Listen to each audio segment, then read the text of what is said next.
স্বাগত। দেখছেন দিনের প্রধান খবর আর মঙ্গলবারের সংবাদপত্রের পর্যালোচনা নিয়ে আয়োজন বাংলাদেশ এখন। আপনাদের সাথে আছি আমি কাজী মহুয়া। আমাদের সাথে কথা বলতে স্টুডিওতে আছেন যুক্তরাষ্ট্রের ক্যালিফোর্নিয়া স্টেট ইউনিভার্সিটির সাংবাদিকতা বিভাগের শিক্ষক ডক্টর মোহাম্মদ আবু নাসের এবং এপির ব্যুরো চিফ জুলহাস আলম। আপনাদের দুজনকে স্টুডিওতে স্বাগত জানাচ্ছি। মূলত আমার কাছে কিছু সংবাদপত্র যেগুলো আছে সেগুলো আমরা একটু দেখে নিই, তারপর আমরা আলোচনায় যাচ্ছি। সকালের খবর আছে, সকালের খবরের হেডলাইনে বলছে যে বিএনপি জোটের 147 জনের বিরুদ্ধে অভিযোগ গঠন। এছাড়া রাজধানীর মাদারটেকে ঢুকে পড়েছে বন্যার পানি, সারা দেশে বন্যার একটা প্রকোপ চলছে আপনারা জানেন। লন্ডনে তারেক রহমান বলেছেন শেখ হাসিনা কুলাঙ্গারদের নেত্রী। এটা হলো সকালের খবরের শিরোনামগুলো। এছাড়া মানব জমিন এসেছে আমার হাতে। মানব জমিন বলছে বিএনপি জোটের 147 নেতাকর্মী বিচার শুরু। মোটামুটি যে দুটো পত্রিকা দেখলাম দুটোতেই বিএনপি নেতাকর্মীদের বিরুদ্ধে যে মামলা বা বিচার চলছে সেগুলো নিয়েই বলা হচ্ছে। এখানেও তারেক রহমানের কথা বলা হয়েছে। ক্ষমতার জন্য পিতার হত্যাকারীদের সঙ্গে রেখেছেন হাসিনা, তারেক রহমান বলেছেন। এছাড়া আমার কাছে আছে জায়জায়দিন বলছে রাজনীতিতে কুকথা স্রোত। একদল আরেক দলকে অভিযোগ করছে, এই বিষয়গুলো চলছে গত কয়েকদিন ধরে, বিশেষ করে 21শে আগস্টের পর থেকে। এছাড়া বলেছে রিজভী ফারুক সহ বিএনপি জোটের 147 নেতাকর্মীর বিচার শুরু। তো মূলত বিএনপি নেতাকর্মীদের বিরুদ্ধে যে বিচার শুরু হচ্ছে সেটাই আজকে এখন পর্যন্ত যে দুই তিনটি পত্রিকা দেখলাম সেগুলোর শিরোনাম বলা যাচ্ছে। আবু নাসের, আপনাকে দিয়ে শুরু করতে চাই। আমরা শুনছিলাম, আমরা যেমনটি জানি যে বিএনপি ঈদের পর থেকে আন্দোলন গোছানোর কথা বলছিল এবং সেরকম ভাবে তারা প্রস্তুতি নিচ্ছিল। ঠিক এই সময় এসে হঠাৎ করে বিএনপি নেতাকর্মীদের বিরুদ্ধে আন্দোলনগুলো হঠাৎ করে গতি পেয়ে যাচ্ছে। এটা কি বিএনপিকে চাপে রাখার কৌশল কিনা, আপনি কি ভাবছেন? আমার তো মনে হয় অবশ্যই এটি চাপে রাখার কৌশল সরকারের পক্ষ থেকে। আমার যেটা বিচার শুরু তার মানে হচ্ছে যে এটি অভিযোগ গঠন হয়েছে, রাইট? এবং অভিযোগ গঠন হয়েছে, অভিযোগ গঠনের মধ্য দিয়েই কোনো একটি অপরাধের বা অভিযোগের বিচার শুরু হয়। এই যে মামলা করা হয়েছে এটি বোধহয় বহুদিনের আগের এবং ধারাবাহিকভাবে বিভিন্ন প্রক্রিয়ার মধ্য দিয়েই অভিযোগ গঠন হয়েছে। এবং আমরা জানি যে খাতা কলমে আমাদের প্রশাসন থেকে বিচার বিভাগ আলাদা, কিন্তু এখন পর্যন্ত নিম্ন আদালতের প্রতি প্রশাসনের বা সরকারের হয়তো কোনো ধরনের ইনফ্লুয়েন্স থাকতেও পারে এবং এটা জনগণের ধারণা। আর বাংলাদেশের একটা অদ্ভুত রাজনৈতিক সংস্কৃতি, যে সে রাজনৈতিক সংস্কৃতিতে আপনি সাধারণত রাজনীতিকে রাজনীতি দিয়েই মোকাবেলা করতে হয়, কিন্তু আমরা দেখি যে যখন যে দলই সরকারে থাকেন না কেন তারা তাদের বিরোধী পক্ষকে তারা প্রশাসনিক ব্যবস্থার মধ্য দিয়ে মোকাবেলা করতে চায়। আমি জানি না কবে আমরা এই সংস্কৃতি থেকে বের হয়ে আসতে পারবো। দেশের যে দীর্ঘমেয়াদে গণতন্ত্র প্রতিষ্ঠিত হওয়ার জন্য এটা কখনোই একটি শুভ পদক্ষেপ নয়। এই বিষয়ে আপনার কাছে জুলহাস আলম জানতে চাইবো, বিএনপির মোটামুটি শীর্ষস্থানীয় নেতা যারা তাদের বিরুদ্ধে হয় অভিযোগ গঠন হচ্ছে, না হলে মামলার প্রক্রিয়া চলছে। এক মির্জা ফখরুল ইসলাম আলমগীরের বিরুদ্ধে 13টি মামলার অভিযোগপত্র দেওয়া হয়েছে। এছাড়া আজকে গতকাল বগুড়ায় 1.5 শতাধিক নেতাকর্মীর বিরুদ্ধে গ্রেপ্তারি পরোয়ানা জারি করা হয়েছে। নাটোরের বড়াইগ্রামে বিএনপির 79 নেতাকর্মীকে কারাগারে পাঠিয়েছে আদালত। তো বিএনপি যখন আসলে আন্দোলনের প্রস্তুতি নিচ্ছিল তখন এতগুলো মামলা এবং মামলা সংক্রান্ত বিষয় এসে তারা কি আসলে আন্দোলন গুছিয়ে উঠতে পারবে? আন্দোলন গুছিয়ে উঠতে পারবে কিনা সেটি আমার মনে হয় যে এখনো সময় হয়নি কথা বলার। কারণ আমরা যে আচরণ দেখছি বিরোধী দল, যদি বলি যে সংসদে না থাকলেও তারা এখনো একটা বিরোধী দলের অবস্থানে আছে, সেই জায়গা থেকে আমার মনে হয় না যে তারা এখনো আসলে প্রস্তুত। তবে এক ধরনের আমাদের যে সংস্কৃতিটা আছে তাকে সেখানে ধমক দিয়ে কথা বলে একটা হুমকি দেওয়ার একটা প্রবণতা আছে। সেই প্রবণতার মধ্যে সরকার একটু প্রিভেন্টিভ মেজার্স হিসেবে এই ব্যাপারগুলো, পুরনো জিনিসগুলোকে আবার নতুন করে সামনে নিয়ে আসছে। তবে যেটি বিষয় আসলে যেটা আবু নাসের রাজীব সাহেব বলছিলেন যে জনগণের মধ্যে একটা পারসেপশনের ব্যাপার আছে যে এটাকে আসলে প্রতিহিংসার কারণে করা হচ্ছে কিনা, সেটা হয়তো অনেকে মনেও করছেন। তবে একটা বিষয় আমাদের মনে রাখতে হবে যে গত বছর যে ঘটনাগুলো এই দেশে ঘটেছে, যে ভয়াবহ অবস্থা ছিল, যে প্রেক্ষিতেই থাকুক, সাধারণ মানুষ, সাধারণ জনগণ, আমরা সাধারণ যারা শ্রমজীবী মানুষ, যারা মাঠে কাজ করে, তাদের জীবন অতিষ্ঠ হয়ে গেছিল, দুর্বিষহ হয়ে উঠেছিল নানা কারণে। সেই জায়গা থেকে যে ঘটনাগুলো ঘটেছে, এটি একটা যে অভিযোগের ভিত্তিতে আজকে অভিযোগ গঠন হয়েছে, এটা একটার সাথে আরেকটা রিলেটেড, এবং সেই দায়ও আমার মনে হয় যে বিএনপিকে কিছুটা নিতে হবে। সেক্ষেত্রে বিএনপির আসলে কৌশলটা এখন কি হওয়া উচিত? বিএনপি আমার মনে হয় যে দেশে অনেক ইস্যু আছে, তারা সেগুলোকে নিয়ে সামনে আসতে পারে। তারা আপনি ইদানিং এর মধ্যে দেখেছি আমরা যে তারা ফিলিস্তিনি ইস্যুতে মাঠে নামার একটা চেষ্টা করছে, কারণ যে অবস্থার মধ্যে দেশ ছিল সেখান থেকে আবার এসে মাঠে নামা বিএনপির জন্য খুব একটা সহজ কাজ নয়, সেটা আমরা বুঝতে পারি। এবং সরকারও একটা হার্ডলাইনে যাবে, কারণ দেশের যে অবস্থাটা ছিল, ব্যবসা বাণিজ্য এমন এক জায়গায় চলে গিয়েছিল যে সেখান থেকে আবার যদি সেই সিচুয়েশন শুরু হয়, তাহলে দেশের অবস্থা কি হবে, সেটিও আমাদের মাথায় রাখতে হবে। দুটো জিনিস আমরা এই বিষয়ে আরো কথা বলবো। তার আগে আমরা একটু জেনে নিই যে বিএনপির ইস্যুটা ছাড়া আজ সারাদিনে দেশের উল্লেখযোগ্য আর কি কি ঘটনাগুলো ঘটেছিল। অবরোধী সহিংসতার ঘটনায় দ্রুত বিচার আইনের মামলায় বিএনপি নেতা রুহুল কবির রিজভী ও জয়নুল আবদিন ফারুক সহ ১৪৭ নেতাকর্মীর বিরুদ্ধে অভিযোগ গঠন করেছে আদালত। ২৫শে সেপ্টেম্বর শুরু হবে সাক্ষ্য গ্রহণ। সোমবার শুনানি শেষে এই আদেশ দেয় আদালত। বিচারকদের অভিশংসনের ক্ষমতা সংসদের হাতে দেওয়ার প্রতিবাদে আজ সারা দেশে ও বুধবার রাজধানীর ১৫টি স্থানে বিক্ষোভ করবে ২০ দলীয় জোট। এছাড়া ৩০ আগস্ট সারা দেশে হবে মানববন্ধন। সোমবার সকালে সংবাদ সম্মেলনে রুহুল কবির রিজভী এই কর্মসূচি ঘোষণা করেন। প্রধানমন্ত্রীকে উদ্দেশ্য করে বিএনপি নেতা মির্জা ফখরুলের বক্তব্যের সমালোচনা করলেন স্বাস্থ্যমন্ত্রী মোহাম্মদ নাসিম। সোমবার ধানমন্ডিতে আওয়ামী লীগ সভাপতি কার্যালয়ে সংবাদ সম্মেলনে তিনি বলেন, কয়েক দশকের ইতিহাসই প্রমাণ করে খুনের সাথে জড়িত একটি দল বিএনপি। গত কয়েক দশকের যে ইতিহাস, সেই ইতিহাস প্রমাণ করে খুন এবং খুনের সঙ্গে, হত্যার সঙ্গে, অবৈধ শাসনের সঙ্গে একটি রাজনৈতিক দল জড়িত, সেটা হলো বিএনপি। এবং তার দোসরেরও ৭১-এর সবচেয়ে বড় নরঘাতক দল জামাত ইসলাম। তারা এখন মিলেমিশে এই দেশে হত্যাকাণ্ডের করার জন্য, নৈরাজ্য সৃষ্টি করার জন্য তারা আবার চক্রান্ত করছে। কর্তৃপক্ষের নির্দেশের পর হল ছেড়েছে কুষ্টিয়ার ইসলামী বিশ্ববিদ্যালয়ের শিক্ষার্থীরা।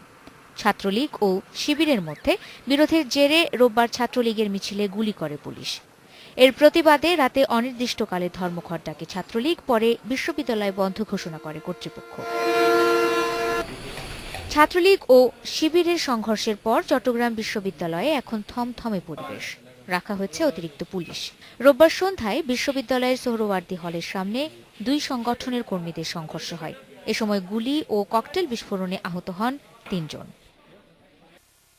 দ্বিতীয় দফায় বাড়ছে বিদ্যুৎ ও জ্বালানি সরবরাহ সংক্রান্ত বিশেষ বিধানের মেয়াদ। এর ফলে কুইক রেন্টাল বিদ্যুৎ কেন্দ্র থাকছে অন্তত ২০১৮ সাল পর্যন্ত।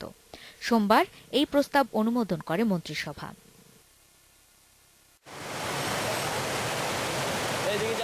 বন্যা ছড়াচ্ছে নেত্রকোনায় এবং সুনামগঞ্জের হাওড়াঞ্চলে। পাহাড়ি ঢলে সুরমা নদী দুকুল ছাপিয়ে ডুবিয়ে দিয়েছে সুনামগঞ্জ শহর। এদিকে পানিতে ডুবে থাকা উত্তরাঞ্চলের বিভিন্ন এলাকায় দেখা দিয়েছে খাবার ও পানি সংকট। ত্রাণের অভাবে আছে হাজারো মানুষ। বিসিবি পরিচালকদের জরুরি সভা হচ্ছে আজ। সাকিব আল হাসানের শাস্তি কমানোর আবেদন বিষয়ে সিদ্ধান্ত হতে পারে এই সভায়। এছাড়াও এজেন্ডায় আছে তৃতীয় বিপিএল এর চূড়ান্ত সূচি নির্ধারণের মতো গুরুত্বপূর্ণ বিষয়গুলো। ৭ জুলাই সব ধরনের ক্রিকেট থেকে সাকিবকে ৬ মাস নিষিদ্ধ করে বিসিবি। সোনিয়া হক, ইন্ডিপেন্ডেন্ট নিউজ। যেমনটি দেখছিলেন, গতকাল বগুড়ায় সহিংসতার মামলায় বিএনপি জামায়াতের শতাধিক নেতাকর্মীর বিরুদ্ধে গ্রেপ্তারি পরোয়ানা জারি করেছে আদালত। বেশ কয়েকটি মামলায় এই পরোয়ানা জারি করা হয়।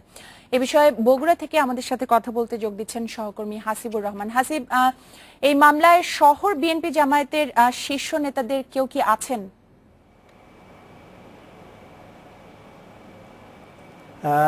মহুয়া, বিএনপি এবং জামাতের কিন্তু প্রথম সারির নেতাগুলোই এইখানে আছেন, যাদের একজন বড় অংশই কিন্তু এই গ্রেপ্তারি পরোয়ানা জারি হওয়ার খবর পেয়ে আগেই তারা উচ্চ আদালত বা সংশ্লিষ্ট আদালতগুলো থেকে জামিন নিয়েছে। তারপরেও কিন্তু অনেকেই এই মামলার আসামি হিসেবে এখনো পলাতক রয়েছেন। আপনি জানেন যে বগুড়া বিএনপির একটা শক্ত ঘাঁটি হলেও কিন্তু এখানকার মূলত রাজনীতিটা, বিশেষ করে বিএনপির রাজনীতি কিন্তু জামাতের উপর নির্ভরশীল হয়ে পড়েছে, যে কারণে গত 1 বছর সময় ধরে বগুড়ার বিভিন্ন এলাকায় যেসব তাণ্ডব এবং সহিংস ঘটনা ঘটেছে তার বেশিরভাগই কিন্তু জামাতের নেতাকর্মীরাই আসামি হয়েছেন, কোনো কোনো ক্ষেত্রে বিএনপির লোকজন হয়েছেন।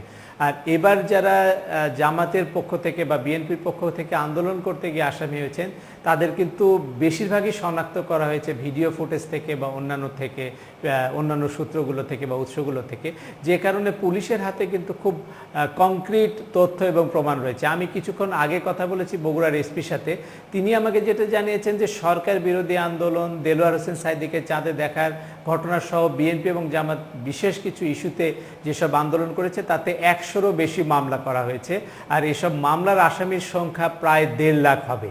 আর ইতিমধ্যে পুলিশ যাদেরকে শনাক্ত করে চার্জশিট দিয়েছে তার সংখ্যা কিন্তু 4,500-এর মতো।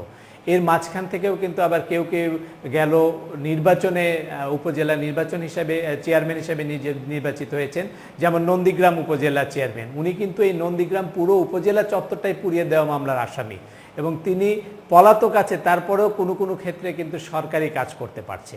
আর বুঝতে পারছি। আরেকটা বিষয় আপনার কাছে জানতে চাইবো হাসিব, এটাও বগুড়ায় সাইদির মামলায় যে রায় ঘোষণা নিয়েও ব্যাপক সহিংসতা হয়েছিল, চাঁদে সাইদিকে দেখা যাওয়ার যে একটা গুজব উঠেছিল গত 3রা মার্চ, তো সেই ঘটনায় করা যে মামলাটি করা হয়েছিল সেটির সম্পর্কে আপনার কাছে কোনো তথ্য আছে কিনা, যে সেটির এখন কি অবস্থা? মোহাম্মদ সাইদির ঘটনাকে কেন্দ্র করে কিন্তু বগুড়ায় বেশ কিছু মামলা করা হয়েছে। এটার সংখ্যা 39টার মতো হবে। বগুড়ার এবং এর আশেপাশের এলাকায় যে তাণ্ডব হয়েছে তাতে 39টার মতো মামলা হয়েছে এবং সবগুলো মামলাতেই কিন্তু জামাত এবং বিএনপির লোকজনকেই আসামি করা হয়েছে এবং তারা আসামি হিসেবে ভিডিও ফুটেজেও দেখা গেছে যে কিভাবে উপজেলা পরিষদ বা থানায় আক্রমণ করছে।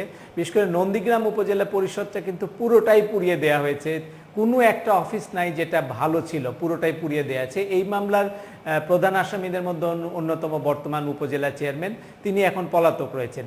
নিচের আদালত থেকে কিন্তু জামিনও পাচ্ছে জামাত এবং বিএনপির কর্মীরা বিপুল সংখ্যক। এটার মূল কারণ হিসেবে জেলা প্রশাসনের লোকজন মনে করছে যে যারা সরকারি কৌশলী তাদের একটা অংশ তাদেরকে সমর্থন করছেন, পাশাপাশি আওয়ামী আইনজীবী পরিষদের আইনজীবীরাও কিন্তু তাদেরকে সমর্থন করছে, যে কারণে খুব সহজেই তারা কিন্তু জামিন পাচ্ছে। মহুয়া, হাসিব, এই প্রসঙ্গে জানতে চাইবো যে আসামিদের জামিনে নেয়ার ব্যাপারে স্থানীয় আওয়ামী লীগ নেতাদের সুপারিশ করার বেশ কিছু অভিযোগ ছিল, যেমনটি বলছেন আইনজীবীরাও সাহায্য করেছিল এমন অভিযোগ আছে। তাদের ব্যাপারে দল থেকে কি কোনো ব্যবস্থা নেওয়া হয়েছে? মহুয়া, আপনি বোধহয় দেখে থাকতে পারেন, আমরাও এই সংক্রান্ত একটা খবর প্রচার করেছিলাম যেখানে আওয়ামী লীগের লোকজন বা সরকারি দলের যারা নেতাকর্মী তারা সার্টিফিকেট দিয়েছেন জামাত বিএনপিকে, নেতাকর্মীদেরকে তাদের দলীয় লোক হিসেবে। এই বিষয়গুলো যখন বিশেষ করে আওয়ামী আইনজীবী পরিষদের সামনে আসে তখন তারা কিন্তু বেশ কঠোর হস্তে বিশেষ করে দমনের চেষ্টা করছে। বিশেষ করে এখানে নরেশ মুখার্জি আছেন যিনি আওয়ামী আইনজীবী পরিষদের সাধারণ সম্পাদক, তিনি কিন্তু ব্যাপারটি খুব সহজভাবে নেননি। তিনি মিটিং করেছেন এবং সবাইকে সতর্ক করে দিয়েছেন, কয়েকজনকে কিন্তু কারণ দর্শানোরও নোটিশ করেছেন। এরপরে অবস্থার কিছুটা পরিবর্তন হয়েছে, কিন্তু একেবারেই যে আওয়ামী লীগ সমর্থক আইনজীবীরা এরকম কাজ করছেন না ভেতরে ভেতরে তা কিন্তু না। বিষয়টি আমি কিছুক্ষণ আগেও নিশ্চিত হয়েছি যে আওয়ামী আইনজীবী পরিষদের কিছু কিছু সদস্য কিন্তু ভেতরে ভেতরে একটা যোগাযোগ। হাসিব, আপনাকে ধন্যবাদ। বগুড়া থেকে বলছিলেন সহকর্মী হাসিবুর রহমান।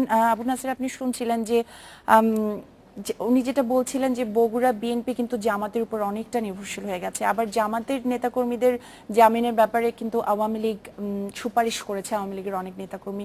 তো এখানে আসলে কি বিষয়টা কাজ করছে? এখানে দুটো বিষয় রয়েছে। একটি বিষয় হচ্ছে যে উনি বলছিলেন যে বগুড়ার আওয়ামী লীগ জামাতের উপর নির্ভর হয়েছে। শুধু কি বগুড়াতেই? এটা কি কেন্দ্রীয় পর্যায়ে আমরা দেখতে পাইনি? গত কয়েক বছরে বাংলাদেশে যে সহিংস আন্দোলন হয়েছিল, বিশেষ করে গত 1 বছরে, সেখানে আমরা দেখেছি যেখানেই সহিংসতা, আন্দোলনের ডাক দিয়েছিল বিএনপি এবং বিএনপির তখনকার 18 দলীয় জোট, আর পরে বোধহয় 20 দলীয় জোট হয়েছে। কিন্তু মূলত তারা আন্দোলনের জন্য নির্ভর করেছিল জামাতের শক্তির উপর, এবং জামাত যেখানে শক্তিশালী সেখানে বিভিন্ন রকমভাবে সহিংসতা তারা চালিয়েছে। বিএনপিকে এখন একটু আগে যেরকম জুলহাস বলছিলেন যে বিএনপি এবারের আন্দোলনে সফল হবে কিনা সেটা আর একটু সময় লাগবে দেখতে। আমার মনে হয় বিএনপি যদি রাজনৈতিকভাবে সফলতা পেতে চায় তাহলে তাকে সিদ্ধান্ত নিতে হবে যে তারা তাদের একক শক্তিতে সরকারের বিরুদ্ধে আন্দোলন করবে কিনা। তারা যদি জামাতের উপর নির্ভর করে সরকারকে হটাতে চায় তাহলে আমার মনে হয় তারা পারবে না। তারা হয়তো ভাঙচুর করতে পারবে, কোথাও কোথাও মানুষ মরবে, কিন্তু তাদের যে আসল উদ্দেশ্য সেই উদ্দেশ্য কিন্তু পারবে না।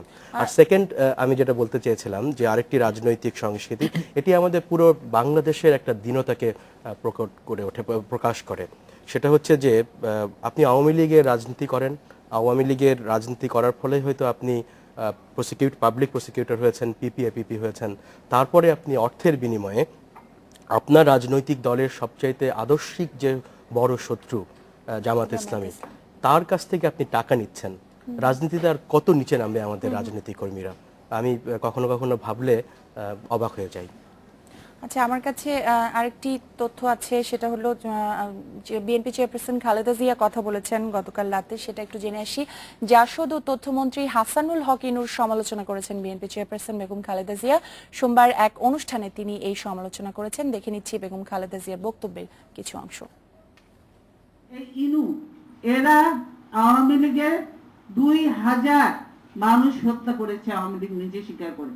শেখ মুজিবুর রহমানকে কি ভাষায় গালিগালাজ করেছে, এখন তারাই করে তারা বলে যে তারা মেরেছে শেখ মুজিবুর রহমানকে, বলে তার লাশটা কবর দেওয়া উচিত ছিল না, বলে সমুদ্রে ফেলে দেওয়া উচিত ছিল, এটা বলেছে তারাই। এই ইনু গ্রুপের ইনুরা তারা ইয়ে করছে, আজকে তারা সবচেয়ে বেশি দরজি হয়ে গেছে। অতিথিদের সাথে আরো কথা হবে একটি বিরতির পরেই, সাথেই থাকুন।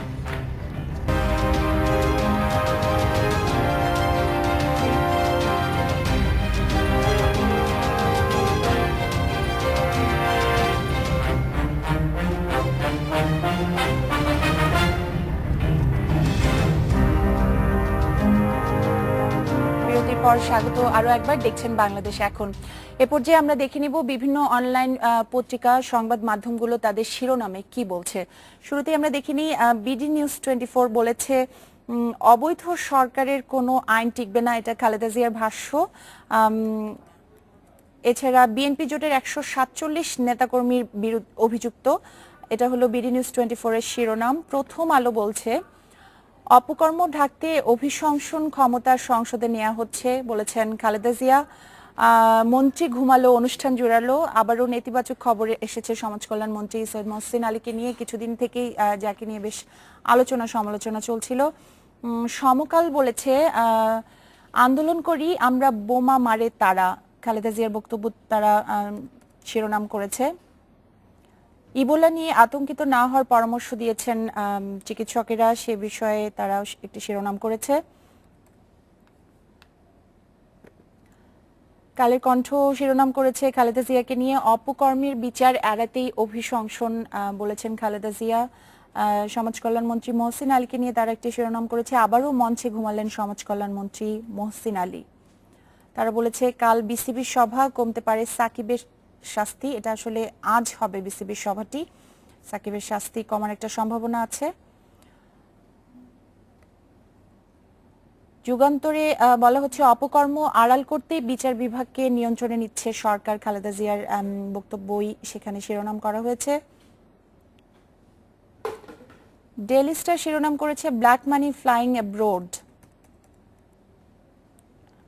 তারা ইসরায়েল নিয়ে একটি শিরোনাম করেছে, Israel wants of long war. বিবিসির শিরোনামটি একটু দেখে আসি আমরা। Ukraine battles column from Russia, BBC শিরোনামে এটা বলেছে। সিএনএন শিরোনাম করেছে can ISIS attack on west be prevented. Syria নিয়ে তারা একটি শিরোনাম করেছে, we are ready to work with UN to fight terror.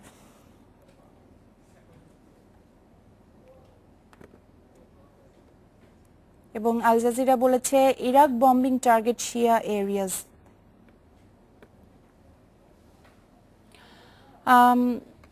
Zulhas ভাই, আপনাকে দিয়ে আবার আলোচনায় ফিরতে চাই। ছাত্রলীগ এবং ছাত্র শিবিরের সংঘর্ষের কারণে কুষ্টিয়া ইসলামী বিশ্ববিদ্যালয় চট্টগ্রাম বিশ্ববিদ্যালয়ে বেশ একটা স্থবিরতা বিরাজ করছে। কুষ্টিয়া বিশ্ববিদ্যালয় বন্ধ করে দেওয়া হয়েছে। চট্টগ্রামে অস্থিরতা চলছে চট্টগ্রাম বিশ্ববিদ্যালয়ে। আমি প্রথম আলোর একটা প্রতিবেদন দেখছিলাম যে সেখানে বলা হয়েছে 2008 থেকে 2012 সাল পর্যন্ত শুধুমাত্র ছাত্রলীগের সংঘর্ষের কারণে 68 বার বিভিন্ন শিক্ষা প্রতিষ্ঠান বন্ধ হয়েছে। এই সরকারের 10ম সংসদের মেয়াদেও আমরা দেখেছি বিভিন্ন বিশ্ববিদ্যালয়ে এরকম অস্থিরতা বিরাজ করছে কিছুদিন পর পর। ছাত্রলীগকে আসলে কি কারণে নিয়ন্ত্রণ করা যাচ্ছে না?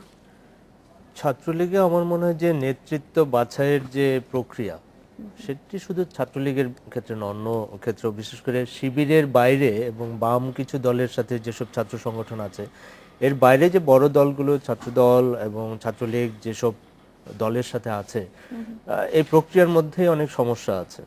সেই জায়গা থেকেই শুরু হয় এবং এক ধরনের দখলদারিত্ব, হল, সিট দখল, কোথাও কোথাও ভর্তি বাণিজ্য, কোথাও কোথাও টেন্ডার, বেশিরভাগ জায়গায় আসলে টেন্ডারের একটা ব্যাপার আছে। বিল্ডিং করলে তাদেরকে টাকা দিতে হয়, তারা আশেপাশে চাঁদাবাজি করে, আশেপাশে বিশ্ববিদ্যালয়ের যেসব স্থাপনা আছে, বিশেষ করে মার্কেট বা আয়ের উৎসের যেসব জায়গা আছে, বিষয় অবশ্যই আছে। এটা কেন নিয়ন্ত্রণ করা যাচ্ছে না? নিয়ন্ত্রণ করা যাচ্ছে না, আমার মনে হয় যে নিয়ন্ত্রণ করার ইচ্ছাটা বোধহয় খুব একটা নেই। কারণ হচ্ছে যে আওয়ামী লীগের নেই, এটি সার্বিক অর্থে দলের, সরকারের, কারণ অনেকগুলো স্বার্থের ব্যাপার থাকে। দেখা যায় যে এক এলাকার নেতা তার এলাকার সেক্রেটারি তাকে সাপোর্ট দিচ্ছে, আবার সভাপতি আরেকজন প্রভাবশালী নেতার সাপোর্ট পাচ্ছে, তার শেল্টারে তার যা ইচ্ছা তাই করছেন। আবার দেখা যাচ্ছে এই দুইজনের বিরুদ্ধে আবার তারই দলের আরেকজন দাঁড়িয়ে যাচ্ছে। এই যে ব্যাপারগুলো কি নিয়ে দাঁড়াচ্ছেন? ইউনিভার্সিটিতে অথবা একটা কলেজে কিসের স্বার্থ? এত স্বার্থটা হচ্ছে ওখান থেকে কি ওই ইউনিভার্সিটি দখল করে নিজেরা নিজেরা মারামারি করে কি আওয়ামী লীগ সরকারকে সরকারি টিকে রেখেছে? না, এখানে টাকা পয়সার ব্যাপার আছে, এখানে লেনদেনের ব্যাপার আছে, এখানে হলো মাস্তানির ব্যাপার আছে। আমাদের মনে হয় যে এটা একটা মজা। আর এই আমরা যারা গরিব ঘরের সন্তান, তারা বিশ্ববিদ্যালয়ে, পাবলিক বিশ্ববিদ্যালয়ে পড়েছি, অল্প পয়সায় সুযোগ পেয়েছে, আজকে এখানে বসে কথা বলছি, এটা বোধহয় তাদের খুব একটা ভালো লাগে না। যারা এদেরকে চালান তাদের সন্তানরা কেউ এইসব ইউনিভার্সিটিতে পড়েন না, অবশ্যই। তো তাদের তো এইসব নিয়ে মাথা ব্যথার কোনো কারণ থাকার কোনো কারণ নেই। সেই জায়গা থেকে আমার মনে হয় যে এটা একটা জাতীয় সমস্যা, আজকে নতুন না, এটা বছরের পর বছর চলে আসছে। আমাদের বিদেশি সহকর্মীদের যখন ইউনিভার্সিটি এসব গ্যাঞ্জামের কথা বলি বা কখন আলাপ হয়, ওরা অবাক হয় যে এটা কি ইউনিভার্সিটি। আচ্ছা, একই প্রশ্ন আপনার কাছে, যে আমরা দেখলাম অনেকটা বিরক্ত হয়ে কিন্তু সাংবিধানিক দলনেতা পদ থেকে শেখ হাসিনা সরে গেলেন, কিন্তু তারপরও আসলে ছাত্রলীগের এই ধরনের কার্যক্রম কমেনি, বরং কিছু কিছু ক্ষেত্রে মনে হচ্ছে আরো কি বৈধতা পেয়েছে। আপনার কি মন্তব্য? আসলে ছাত্রলীগ যে রাজনীতি করছে, বা এটা তো ছাত্র রাজনীতি বলা যায় না, এটাকে বলা যায় দুর্বৃত্তায়নের রাজনীতি। এবং খুবই দুঃখজনক হচ্ছে এই দুর্বৃত্তায়নের রাজনীতিকে প্রশাসনের এবং রাষ্ট্রের সর্বোচ্চ পর্যায় থেকে কখনো কখনো সমর্থন করা হয়, কখনো কখনো উৎসাহ দেয়া হয়, এবং কখনো কখনো ওভারলুক করা হয়, নেগলেক্ট করা হয়। কোনটি আওয়ামী লীগের ক্ষেত্রে ঠিক আমি জানি না।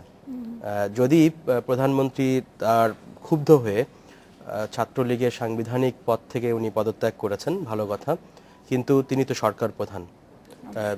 এই দেশে আইন শৃঙ্খলা জনিত যতগুলো ঘটনা ঘটছে, যদি তার স্বরাষ্ট্রমন্ত্রী ব্যর্থ হন, তাহলে প্রথমে তিনি স্বরাষ্ট্রমন্ত্রীকে পরিবর্তন করবেন, এবং যদি পরিবর্তন করেও পরিস্থিতি না বদলায়, তাহলে তিনি নিজে হস্তক্ষেপ করবেন। এবং যদি হস্তক্ষেপ না করেন, তার ফলে যে দুর্নাম হচ্ছে, দুর্নামটা কিন্তু তারই হচ্ছে। অনেক ক্ষেত্রে সফলতা, বিভিন্ন ক্ষেত্রে সরকারের সফলতা, এই ছাত্রলীগের নোংরামি, বাদরামি, মাস্তানি, এগুলোর জন্য সরকারের নানা ধরনের ভালো ভালো কাজগুলো নষ্ট হয়ে যায়। আমরা সিলেটে যখন এমসি কলেজের ছাত্রাবাস পুড়িয়ে দেওয়া হলো, 42টি কক্ষ, আমরা ওই সময় দেখেছিলাম যে শিক্ষামন্ত্রীর চোখে রীতিমতো পানি এসে গিয়েছিল। তার মানে সরকারও কি কিছুটা অসহায় তাদের কাছে? এখানে একটা জিনিস আমি একটু অ্যাড করতে চাই, ছাত্রলীগকে শুধু একা দোষ দিয়ে তো লাভ নেই, তার প্রতিপক্ষ কারা সেটা আমাদের দেখতে হবে। আমি যখন খেলবো একটা মাঠে, তখন আমি যদি ভালো প্লেয়ার হই, আমি ফাউল কম করি, কিন্তু আপনি সারাক্ষণ করে যাচ্ছেন, এক পর্যায়ে আমার অস্তিত্বের কারণে আমাকেও করতে হয়, তা না হলে হয় আমার খেলাই বন্ধ করে দিতে হবে। এমন একটা জালের মধ্যে আমরা আটকে আছি। সেই জায়গা থেকে আমার মনে হয় যে এটা একটা জাতীয় সমস্যা বলে আমি ব্যক্তিগতভাবে মনে করি। কোনো একটা জায়গাতে জুলহাস আমাদেরকে খুবই শক্ত অবস্থান নিতে হবে। আমি সম্পূর্ণ একমত। ছাত্রলীগ যেমন একইভাবে যখন ছাত্রদল, যখন বিএনপি জামাত ক্ষমতায় থাকে, তখন ছাত্রদলের অবস্থা একই রকম, এবং শিবিরের বিষয় একই রকম অবস্থা থাকে। কিন্তু দেখা যাচ্ছে যে কোনো সরকারই এই ছাত্র সংগঠনগুলোর বিরুদ্ধে কোনো দৃঢ় ব্যবস্থা নেয় কিন্তু না। একটা ইন্টারেস্টিং বিষয় আছে শিবির এবং ছাত্রদলের মধ্যে। যখন আওয়ামী লীগ ক্ষমতায় থাকে তখন ছাত্রলীগ রুল করে, ফাইন, ছাত্রদল থাকে না। কিন্তু যখন আওয়ামী লীগ থাকুক আর বিএনপি থাকুক, শিবির সবসময় তার অবস্থান নিয়ে আছে কোনো না কোনো ভাবে। তো এটা একটা কিন্তু আমাদের লক্ষ্য করার বিষয়। সো এটাকেও একটু স্পেশাল অ্যাটেনশন দিয়ে আমার মনে হয় যে শিবিরের যে অবস্থান, শিবিরের যে তার মাস্তানি, তার যে ইন দ্য নেম অফ একটা গুড ফেস নিয়ে ভালো ভালো কথা বলে, ধর্মের কথা বলে, সেটিকেও আমার মনে হয় যে খুবই শক্ত হাতে দমন করা উচিত, দুর্বৃত্তদের দমন করা উচিত। যে বিষয়টা জানতে চাইবো যে ছাত্র রাজনীতি বলতে আসলে ছাত্রদের জন্য যে রাজনীতি বা ছাত্রদের কল্যাণের জন্য, কিন্তু এইসব সংগঠন যারা আছে, ছাত্রদল, ছাত্রলীগ বা শিবির, তারা ছাত্রদের কল্যাণের জন্য কিছু করছে, এরকম কি আপনারা এর মাঝে কোথাও শুনেছেন? বা কোথাও তো চোখে পড়ছে না। আমরা কোনোদিন দেখিনি যে এই যে বিভিন্ন সময়ে আপনার কোথাও যদি একটা বেতন বৃদ্ধি হয়, নানা রকম ফিস যখন বৃদ্ধি হয়, বা ছাত্রদের আবাসন সমস্যা যখন তৈরি হয়, আমরা দেখি যে কয়েকটি বাম সংগঠন সরব হয়। তাদের হয়তো তেমন সমর্থন নেই, কিন্তু তেমন বেশি কর্মীও নেই, কিন্তু তারা কিন্তু আন্দোলন সংগ্রাম করে। এবং কখনো কখনো দেখা যায় যে ছাত্রলীগ এবং ছাত্রদল বা কখনো কখনো শিবির, তারা কিন্তু বরং ওইসব আন্দোলনের, যখন ছাত্রদের স্বার্থ সংশ্লিষ্ট আন্দোলন যখন সত্যিকারের ছাত্র সংগঠনগুলো করতে থাকে, তখন সেখানে তারা বাধা সৃষ্টি করে। এবং আসলে তো ছাত্র রাজনীতির নামে তারা ছাত্র রাজনীতি করছে না। এবং আপনি যদি জিজ্ঞেস করেন ছাত্রলীগ বা ছাত্রদলের যারা করছে, কেন্দ্রীয় পর্যায়ে যারা নেতৃত্ব দিচ্ছে, তাদেরকে যদি জিজ্ঞেস করেন তোমরা কি জানো ছাত্রলীগ কবে প্রতিষ্ঠিত হয়েছিল, আমার ধারণা 90 ভাগের শতকরা 100 জনের মধ্যে 100 জনের মধ্যে 90 জনই বলতে পারবে না ছাত্রলীগের প্রতিষ্ঠাতা কবে হয়েছিল, প্রতিষ্ঠাতাদের মধ্যে কারা কারা ছিলেন, তাদের গঠনতন্ত্র তারা পড়েছে কিনা, এগুলো তারা করে না। কারণ হচ্ছে এগুলো করতে হয় না। জুলহাস, আপনার কাছে জানতে চাইবো যে শিক্ষকরা কি তাদের কাজটা ঠিক মতো করছেন? আমার মনে হয় যে আমি আমাদের শিক্ষকদের প্রতি সম্মান রেখেই বলি, ছাত্র রাজনীতির এবং ক্যাম্পাসের এই যে অস্থিরতা, এটার জন্য শিক্ষকদের একটা বিরাট অংশ, ছোট অংশ না, আমি বলবো এত বেশি মেরুকরণ হয়ে গেছে। স্যারদের প্রতি আমি সম্মান রেখেই বলছি যে ওনারাও পদবি, ক্ষমতা, হলের প্রভোস্ট হওয়া, এটা হওয়া সেটা হওয়া, নানা কমিটির প্রধান হওয়া, সরকারের হালুয়া রুটি খাওয়া, এটা থেকে তারাও কোনো অংশ পিছিয়ে নেই। এটা খালি ওনাদের দোষ না, আমাদের প্রফেশনে অনেক প্রবলেম আছে, অন্যান্য প্রফেশনও আছে, কিন্তু কিছু জায়গা আছে, এই জায়গাগুলোকে যদি আমরা একটু যদি প্রটেক্ট করতে না পারি, তাহলে আমরা জাতি হিসেবে কোথায় দাঁড়াবো আসলে? অবশ্যই এই বিষয়ে আপনাদের সাথে আরো কথা হবে, আরো কিছু বিষয় নিয়ে। তার আগে ছোট্ট একটা বিরতি নিচ্ছি, একটা বিরতি নিয়ে ফিরছি, সাথেই থাকুন।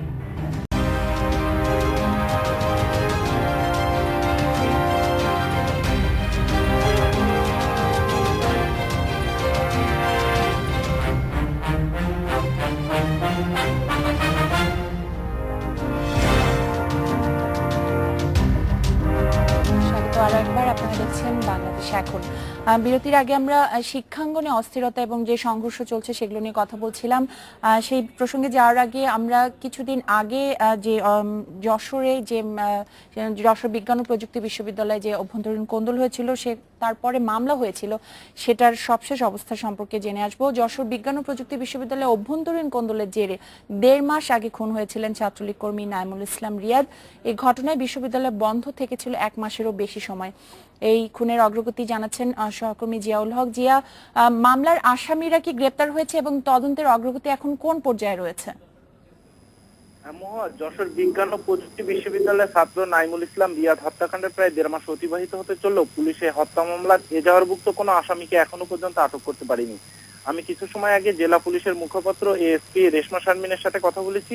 তিনি আমাকে জানিয়েছেন হত্যাকাণ্ডের পর পুলিশ সন্দিগ্ধ 3 জনকে আটক করেছিল, কিন্তু তাদের বিরুদ্ধে তেমন কোনো অভিযোগ না পাওয়ায় পরবর্তীতে তারা জামিনে মুক্তি লাভ করে।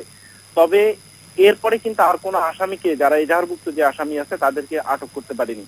বিশ্ববিদ্যালয়টির ইতিহাসে সংগঠিত প্রথমে হত্যাকাণ্ডের ঘটনায় বিশ্ববিদ্যালয়ের শাখা ছাত্রলীগের সভাপতি সুব্রত বিশ্বাস, সাধারণ সম্পাদক শামীম হোসেন সহ 11 জনের নাম উল্লেখ করে একটি মামলা দায়ের করা হয়েছিল নিহতের পরিবারের পক্ষ থেকে। ওই মামলায় জেলা ছাত্রলীগের সাধারণ সম্পাদক আনোয়ার হোসেন বিপুলের নামও অন্তর্ভুক্ত করা হয়। সে সময় আনোয়ার হোসেন বিপুল জোর দাবি তুলেছিলেন যে ঘটনার সময় তিনি দলীয় কাজে ঢাকায় অবস্থান করছিলেন এবং এই ঘটনাকে কেন্দ্র করে ওই সময় 2 দিন পর পর যশোর কোতোয়ালি থানা ঘেরাও করে ছাত্রলীগের নেতাকর্মীরা। তারপরে তারা মানববন্ধনও করেছিল এই নাম প্রত্যাহার করার জন্য, পাশাপাশি খুনিদের গ্রেপ্তারের দাবিতে। জিয়াউল, আপনাকে ধন্যবাদ। এদিকে 17ই আগস্ট কুমিল্লা বিশ্ববিদ্যালয়ে ছাত্রলীগের দুই পক্ষের সংঘর্ষ এবং গোলাগুলির ঘটনা ঘটে। এ বিষয়ে কুমিল্লা থেকে যোগ দিচ্ছেন সহকর্মী তানভীর দীপু। দীপু, এই ঘটনায় জড়িতদের ধরতে পুলিশের তৎপরতা কেমন দেখছেন? মহুয়া, এই কুমিল্লা বিশ্ববিদ্যালয়ের ছাত্রলীগের দুই গ্রুপের যে সংঘর্ষের ঘটনা ঘটেছে, এই ঘটনায় এখনো পর্যন্ত কোনো মামলা হয়নি বা কোনো আটকের কথা আমরা জানিনি। তবে বিশ্ববিদ্যালয় প্রশাসন জরুরি সভার মাধ্যমে 18ই আগস্ট একটি তদন্ত কমিটি গঠন করে 8 সদস্য বিশিষ্ট। বিজ্ঞান অনুষদের প্রধান চেয়ারম্যান ডক্টর শহীদুর রহমান এবং ডক্টর আইনুল হক সদস্য সচিব করে এই। দীপু, আপনাকে ধন্যবাদ। নাসির, যেমনটি শুনছিলেন, দুটা মামলার কথা আমরা শুনলাম, দুটার একটিতেও পুলিশ এখন পর্যন্ত, প্রথমটিতে কাউকে ধরেনি, দ্বিতীয়টিতে এখন পর্যন্ত কোনো মামলা হয়নি। এতে কি আসলে তারা সুযোগ পেয়ে যাচ্ছে কিনা, আপনার কি মনে হয়? ডেফিনেটলি সুযোগ তো অবশ্যই পাচ্ছে। যেমন ধরেন, যখনই যে সরকার ক্ষমতায় থাকে, সেই সরকারের ছাত্র সংগঠনগুলো যখন কোনো এই ধরনের ঘটনা ঘটায়, তারা দেখে যে তাদের বিরুদ্ধে শক্ত কোনো প্রশাসনিক ব্যবস্থা নেওয়া হয় না, না বিশ্ববিদ্যালয়ের পক্ষ থেকে, না সরকারের পক্ষ থেকে।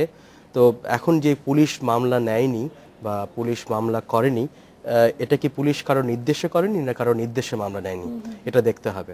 কখনো কখনো জুলহাস যেমন বলছিলেন যে স্থানীয় রাজনীতিও এই ছাত্র রাজনীতির ক্ষেত্রে বড় ধরনের একটা প্রভাব ফেলে। দেখা যাবে হচ্ছে যে ওই কুমিল্লার হয়তো জেলা আওয়ামী লীগের বা কোনো একজন নেতা বা কয়েকজন নেতা হয়তো চাচ্ছেন না কারোর বিরুদ্ধে মামলা হোক। এটা আসলে একটা দুর্ভাগ্যজনক ব্যবস্থা এবং আমাদের উচিত দলীয় দৃষ্টিভঙ্গির বাইরে থেকে এই বিষয়গুলোকে দেখা এবং কার্যকর ব্যবস্থা নেওয়া। আচ্ছা, এবার আমি একটু অন্য প্রসঙ্গে যেতে চাই। জুলহাস, আজকে ইয়েগুলোতে দেখছিলেন, শুনছিলেন যে বিচারপতিদের অভিশংসনের ক্ষমতা সংসদের হাতে ফিরিয়ে আনার যে উদ্যোগ নিয়েছে এই সরকার, সেটার বিরুদ্ধে আজ বিএনপি বিক্ষোভ সমাবেশ, এবং প্রথমে ঢাকায়, পরে সারা দেশে বিক্ষোভ সমাবেশ করার একটা তারা ঘোষণা দিয়েছে। তো বিএনপি পুরোপুরি বিপরীত একটা অবস্থান নিয়েছে এক্ষেত্রে সরকারের। বিএনপির এই অবস্থান নিয়ে আপনার মন্তব্য কি? বিএনপির অবস্থান নিয়ে আমি খুব একটা অবাক হইনি, কারণ সরকার একটা কিছু করতে গেলে তারা একটা অবস্থান নেবে, ইস্যু তৈরি করবে, সেটা নিয়ে আমি খুব একটা চিন্তিত নই। আমার যেটি মনে হয় যে এই প্রক্রিয়াটা যদি ফেরত আসে, তাহলে সেই ক্ষেত্রে আসলে কি হতে যাচ্ছে, এটা কি আমাদের লং টার্ম দীর্ঘমেয়াদী, সে যদি আমরা গণতন্ত্রের কথা চিন্তা করি বা আইনের শাসনের কথা চিন্তা করি, যেগুলো আমাদের বইয়ে লেখা আছে, আমরা অনেক উচ্চারণ করি, কিন্তু আমাদের বাস্তবতার যে অবস্থা আছে সেখানে আসলে কোনো গুণগত পরিবর্তন আনবে কিনা, বা বিচার বিভাগ নিয়ে অনেক কথা বলা হয়, অনেক বিতর্ক আছে, দুর্নীতির কথা বলা হয়, ইভেন আমরা দেখেছি উচ্চ আদালতেরও কিছু বিষয় ছিল, সেগুলো নিয়েও নানা রকমের বিতর্ক হয়েছে। সেই জায়গা থেকে আসলে কোনো পরিবর্তন আসছে কিনা সেটি আমাদের দেখার বিষয়, 1 নম্বর। আর এটি বিএনপি প্রতিবাদ করছে, আমার মনে হয় যে তাদের করার একটা ঐতিহাসিক কারণও আছে, কারণ 72-এর সংবিধানে এটি ছিল, পরবর্তীতে সামরিক ফরমান দিয়ে সেটিকে বাতিল করা হয়, সুপ্রিম জুডিশিয়াল কাউন্সিল গঠন করা হয়, সেইভাবেই চলছিল। তবে সরকার যেটি এখন করতে চাচ্ছে, এটি পৃথিবীতে প্রথমবারের মতো হতে যাচ্ছে এরকম ঘটনা নয়, কারণ এটি বিভিন্ন দেশে আছে এবং আমাদের পার্শ্ববর্তী দেশ ভারতেও আছে। আমি ভারতের কিছু ডকুমেন্ট দেখছিলাম, আমাদের কনস্টিটিউশনে একদম 124(4) ক্লিয়ারলি বলা আছে যে কিভাবে হবে, এবং বিচারকদের অভিশংসন বা ইমপিচমেন্ট করা যাবেই না এরকম কোনো বিষয় নেই, এবং সেটি কিন্তু সংসদ চাইলেই চট করে ফেলতে পারে না। একটা দীর্ঘমেয়াদী এবং সুন্দর একটা প্রক্রিয়া আছে। এটা নিয়ে আমি কিছু কেস দেখছিলাম, সেখানে দেখলাম যে একটা ইনকোয়ারি বা তদন্তের যে প্রক্রিয়া, সেখানে সাবেক বিচারপতিরা, প্রথিতযশায় যেসব বিচার বিভাগে যুক্ত ছিলেন, তাদেরকে যুক্ত করা হয়েছে বিভিন্ন কেসে, এবং এরকম কমিটি আমি দেখলাম যে তারা চাইলে যে কোনো ধরনের এজেন্সিকে, সেটি সরকারি হোক, private agency, they can appoint. Julhas, এই বিষয়ে আমরা আরো কথা বলবো, একটা বিরতি নিতে হবে, ছোট্ট একটা বিরতি নিয়ে ফিরছি একটু পরে, সাথে থাকুন।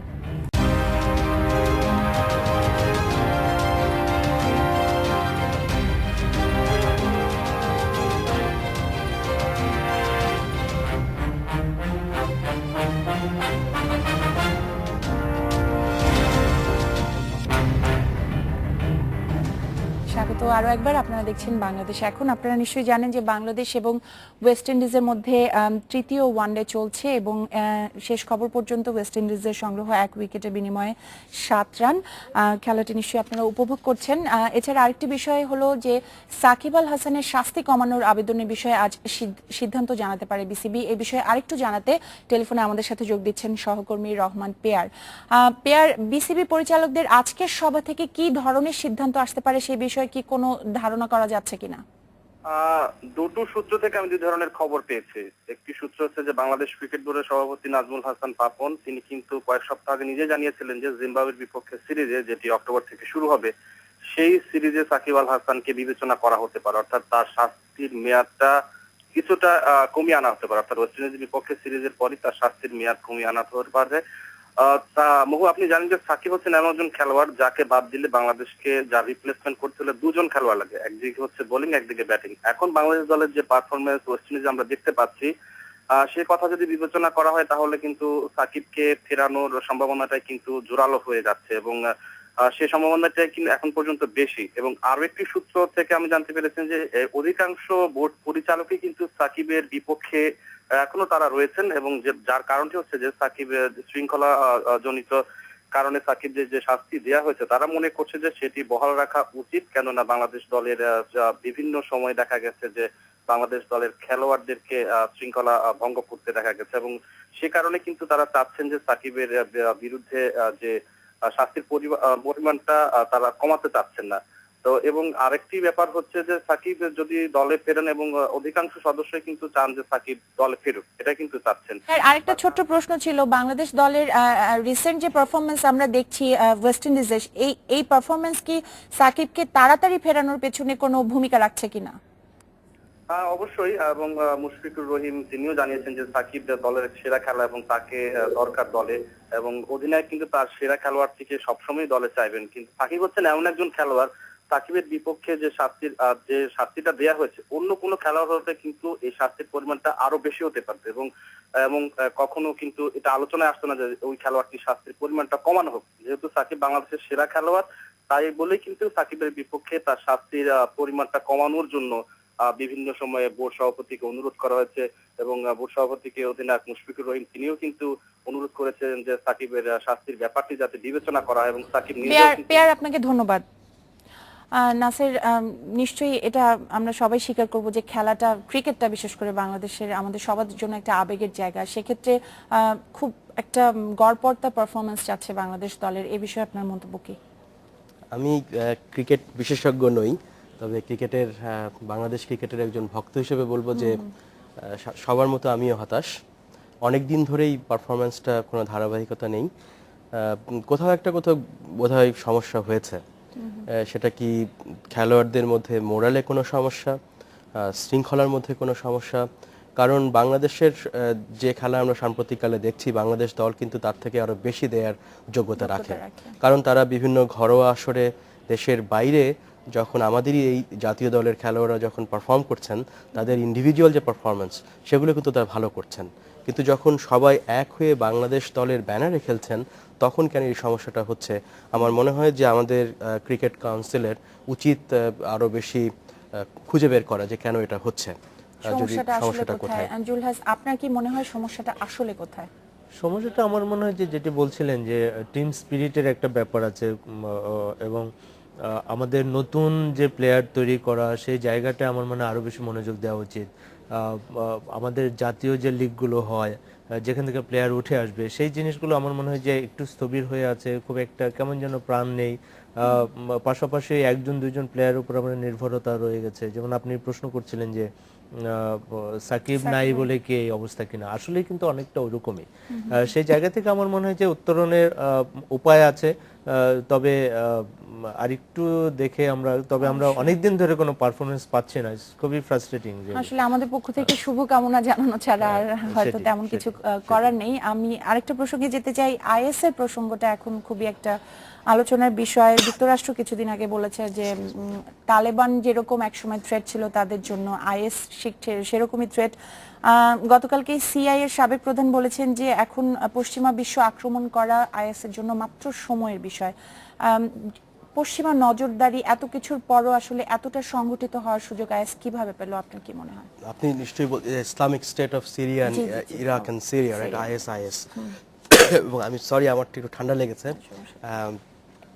যেটা যে এরা কিন্তু বেশ কিছু গত প্রায় 2-3 বছর ধরে সিরিয়াতে যে গৃহযুদ্ধ চলছে, সেই গৃহযুদ্ধে পশ্চিমা দেশগুলো তারা খুব একটা ইনভলভ হয়নি। আমি যুক্তরাষ্ট্রে থাকি, আমি যুক্তরাষ্ট্রের গণমাধ্যম যখন ফলো করতাম, তখন দেখলাম যে যুক্তরাষ্ট্রের প্রধান বিরোধী দল রিপাবলিকান পার্টি বারবার ওবামা প্রশাসনের উপর চাপ দিয়ে আসছিল যে সিরিয়াতে যুক্তরাষ্ট্র যেন ইন্টারভিন করে।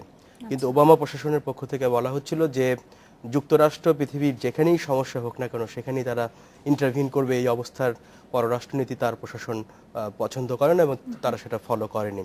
এবং এই যে গত 2-3 বছর আপনার সিরিয়াতে যে গৃহযুদ্ধ চলছিল, সেই গৃহযুদ্ধে দেখা গেছে যে এই সিরিয়ার সরকার এককভাবেই এই বিদ্রোহীদের সঙ্গে লড়ছিল এবং এখানে যে ভ্যাকিউম তৈরি হয়েছিল, সেই ভ্যাকিউমের মধ্য দিয়ে কিন্তু আইএসআইএস এর উত্থান। এবং খুব শীঘ্রই যে তারা পশ্চিমা কোনো একটা দেশে আক্রমণ করতে পারবে বলে আমি জানি না, আমার কাছে সেরকম কোনো আমি অবশ্য প্রেডিক্ট করতে পারি না। কিন্তু আমার যেটা মনে হয় যে আইএসআইএস এর এই যে শক্তি কখনো কখনো এর পেছনে একটা স্ট্র্যাটেজি কারণও রয়েছে। আমার খুব সন্দেহ যে তাদেরকে একটা খুব ডেলিবারেটলি এমনভাবে করা হচ্ছে তারা যেন আরো বেশি মুভ করে, তাদের শক্তি যেন আরো বেশি প্রদর্শন করে এবং নতুন একটা হুমকি হিসেবে যেন তারা উঠে আসে বিশ্ব জনমতের বিশ্বের সামনে। তার পেছনে কোনো একটা ষড়যন্ত্র বোধহয় কাজ করছে, কোথা থেকে আমি ঠিক জানি না। জুলহাস, আপনার কাছে যে প্রশ্নটা এখন স্বভাবতই চলে আসছে আমার, যে এখন পশ্চিমা বিশ্ব আইএসআইএস কে কিভাবে দমন করবে, তাদের পরিকল্পনা বা কৌশল কিরকম হওয়ার কথা? আমি আসলে পশ্চিমা বিশ্ব এই কাউন্টার টেররিজম বা এই ধরনের সন্ত্রাসী গ্রুপ যারা অস্ত্র হাতে নিয়ে সবকিছু কন্ট্রোল করতে চায়, রাজনৈতিক ব্যবস্থাকে পাল্টে দিতে চায়, তাদেরকে হ্যান্ডেল করার জন্য পশ্চিমা বিশ্বের যে তৎপরতা বা তাদের যে কৌশল, সেটি পুরোপুরি আসলে ব্যক্তিগতভাবে সমর্থন করি না। কারণ করি না এই কারণে তারা কিছু সবসময় কিছু পকেট তৈরি করে, তাদের কিছু স্বার্থের ব্যাপার আছে এবং যুদ্ধ অনেক পশ্চিমা বিশ্বের অনেক মোড়লদের কাছে একটা ব্যবসাও। কারণ একটা বিরাট অঙ্কের এখানে লেনদেন হয়, নানা রকমের কন্ট্রাক্ট হয়, অস্ত্রের ব্যবসা হয়। এগুলো যখন তারা দেখে যে এই ব্যবসাটা ভালো হচ্ছে, তখন তারা সেটিকে আরেকটু দীর্ঘায়িত করে। এবং সেই জায়গা থেকে যদি দেখি তাহলে আমার মনে হয় যে এখনো স্পষ্ট নয় যে কি হতে যাচ্ছে এবং ওবামা অ্যাডমিনিস্ট্রেশন এই বিষয়টিকে কিভাবে ঠিক হ্যান্ডেল করবে। আর আপনি দেখবেন যে এই কাউন্টার টেররিজম বা এই ধরনের গ্রুপগুলোকে ঠেকাতে গিয়ে আমেরিকা অনেকটা একা হয়ে গেছে। কিছু ঘটনা ঘটেছে মিথ্যাচারের কারণে, ইরাকে যে ঘটনা ঘটেছে, আমেরিকা একা হয়ে গেছে। সম্প্রতি দেখেছি যে আমেরিকাকে ইউরোপের অনেক দেশ বিশ্বাস করছে না যে না, আমরা এখানে যাব না। সো সেই জায়গা থেকে পশ্চিমা বিশ্ব যে খুব রিলায়েবল, এই জায়গায় আমি সেটা মনে করি না। আচ্ছা নাসির, আপনার কাছে আরেকটা বিষয় জানতে চাইবো যে নাইজেরিয়া বোকো হারাম গতকাল আবার একই ধরনের ঘোষণা দিয়েছে, তারাও খেলাফত রাষ্ট্র প্রতিষ্ঠা করতে চায়। এই যে আইএস বা বোকো হারামের মতো সংগঠনগুলো এরা যে কাজগুলো করছে, এদের পিছনে আসলে জনসমর্থন কিরকম থাকে, নাকি শক্তি প্রদর্শনের মাধ্যমে এরা আসলে লক্ষ্যগুলো অর্জন করতে চায়, আপনার কি মনে হয়? এদের পিছনে ডেফিনেটলি জনসমর্থন নেই। আপনি যদি বোকো হারামের বিষয়ে দেখেন তাহলে নাইজেরিয়াতে বোকো হারাম আমার কাছে খুব আশ্চর্যজনক মনে হয়। নাইজেরিয়া হচ্ছে পুরো আফ্রিকার সবচেয়ে বড় অর্থনৈতিক এবং সামরিক শক্তি। বোকো হারামের সদস্য সংখ্যা কিন্তু খুবই কম এবং নাইজেরিয়ার সেনাবাহিনী বোকো হারামের মতো একটি ছোট একটি গোষ্ঠীকে তারা নিয়ন্ত্রণ করতে পারবে না এবং এটা আমার কাছে অবিশ্বাস্য মনে হয়। আমি জানি না তারা হোল হার্টেডলি তারা নিয়ন্ত্রণ করার চেষ্টা করছে কিনা। আর জনসমর্থনে তাদের বিরুদ্ধে তাদের পক্ষে এই আইএসআইএস অথবা বোকো হারাম, এদের জনসমর্থন নেই, কিন্তু এদের পেছনে অন্যদের সমর্থন রয়েছে, স্পেশালি আপনার সৌদি আরবিয়া এবং আরো কয়েকটি মিডল ইস্টার্ন আমাদের হাতে সময় একদমই নেই। নাসির এবং জুলহাস, আপনাদের দুজনকে অসংখ্য ধন্যবাদ আমাদের সাথে যোগ দেওয়ার জন্য। শেষ করছি বাংলাদেশে এখন, দেখা হবে আগামীকাল একই সময়ে। শুভরাত্রি।